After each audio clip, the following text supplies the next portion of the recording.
Fait que moi aussi, quand je me suis levé ce matin, j'ai regardé la météo et j'ai fait « Hi! Qu'on va se faire rentrer dedans par les climato-sceptiques de Québec, hein? » Je me suis dit que ces gens-là allaient encore volontairement mélanger climat et météo pour essayer de semer le doute dans l'esprit des gens.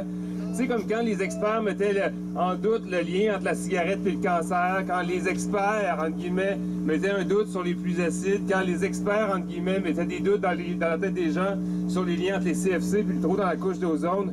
Puis surtout, on va continuer à nous traiter d'enverdeurs, d'environnementeurs, de prêtres verts, de gourous de la religion verte, hein, on va nous dire ça encore.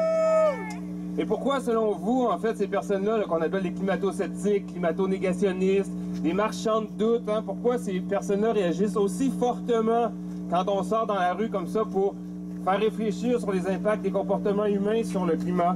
Ben moi, je pense que c'est parce qu'ils ont peur. Ouais.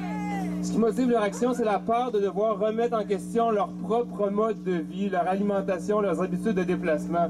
Parce que pour s'attaquer au changement, à la lutte au changement climatique, il va falloir effectivement changer certains de nos comportements, certaines de nos habitudes de vie.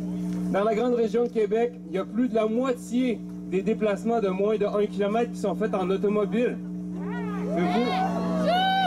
C'est quand même incroyable, mais ça montre qu'il y a un important potentiel pour le déplacement actif. Puis on a aussi la certitude qu'il y a déjà une bonne offre de transport en commun, il y a déjà des possibilités de covoiturage, d'autopartage qui existent, les services existent et ça vaut juste la peine d'essayer. Il y a donc beaucoup de gestes individuels qu'on peut poser, mais il y a aussi beaucoup de gestes du gouvernement qui doivent être mis en place parce que le problème est structurel.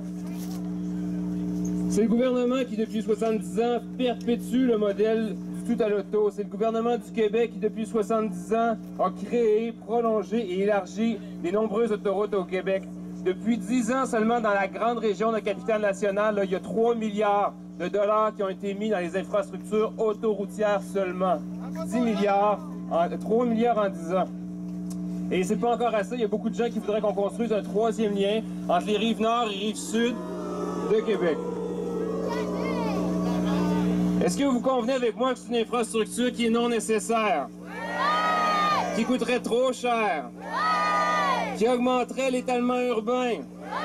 Et qui augmenterait donc aussi les émissions de gaz à effet de serre du Québec?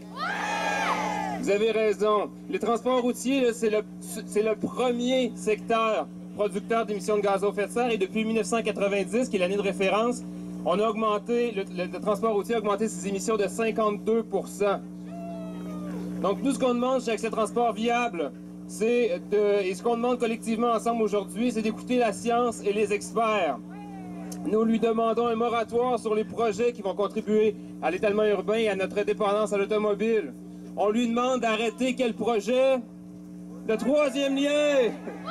Il faut que vous suiviez, là. On lui demande d'arrêter quel projet? Merci. Bonne marche.